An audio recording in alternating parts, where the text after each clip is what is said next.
Сәлеметсіздерме ізденушілер, 5-ші сынып, Қазақстан тарихы, пән мұғалімі Асқарова Зарина. Бүгінгі сабағымыздың тақырыбы Қазақстан аумағында темірдің игерілуі. Темір дәуірі біздің заманымыздан бұрын 1-ші мыңжылдықта пайда бола бастады. Адамдар жаппай темірді өңдеуді, игеруді үйрене бастады. Міне сол себепті бұл дәуірді темір дәуірі деп атады. Темір дәуірі оқушылар 2 кезеңге бөлінеді.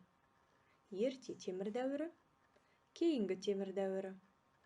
Ерте темір дәуірі біздің заманымыздан бұрын 8-ші ғасыр мен біздің заманымыздан бұрын 3-ші ғасыр аралығын қамтиды. Кейінгі темір дәуірі біздің заманымыздан бұрын 3-ші ғасыр мен біздің заманымыздың 6-ші ғасыр аралығын қамтиды. Ерте темір дәуірінде тайпа, мемлекет деген ұғым пайда болды. Және адамдар темірді өңдеуді игере бастады. Білім алушылар, қалай ойлайсыңдар? Темір қандай металл түрі? Иә балалар, темір өте төзімді, ауыр металл түрі екен. Ол табиғатта дайын күйде сирек кездесетін. Сол себепті адамдар оны балқыта бастады. Балқыту үшін не пайдаланды деп ойлайсыңдар? Жарайсыңдар. Я, балқыту үшін міне осындай пештерді пайдаланды. Бұл пеш көрік. Пеш көрік деп аталу себебі пештің астыңғы бөліктерінде көріктер орналасқан. Көріктер арқылы жанып жатқан отқа жел беріліп отырған.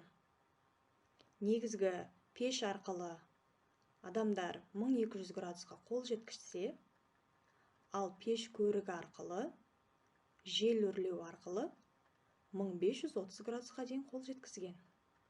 Темір 1530 градуста балқыған екен.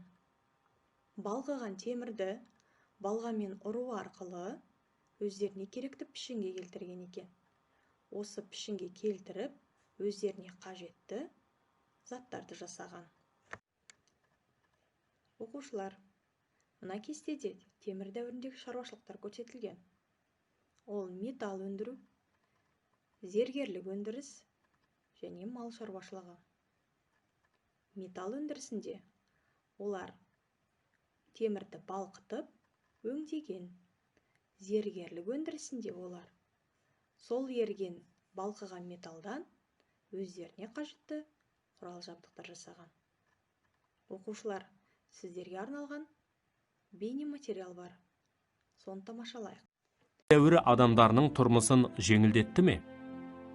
Еңбек құралдарының темірден жасалуы жер өңдеуді жеңілдетті. Сондай-ақ, темірден жасалған еңбек құрал-жабдықтарын бақташы тайпалар күнделікті тұрмысында кеңінен пайдаланды. Ат әбзелдер мен соғыс құралдарын жасауда да темірді пайдаланды. Бейнероликті тамашаладыңыздар? Я, сонымен темір өндіру адамдардың өмірін едәуір жеңілдетті. Және де темірді өндіру арқылы өздеріне керекті көптеген құрал-жабдықтар жасаған екен. Енді оқушылар, сіздерге сұрақ. Темір дәуірі неше кезеңге бөлінді? Жарайсыңдар. Пеш көрік дегеніміз не? Жарайсыңдар балалар. Осымен біздің сабағымыз аяқталды. Үйге тапсырма осы тақырыпқа жабық тест құрау.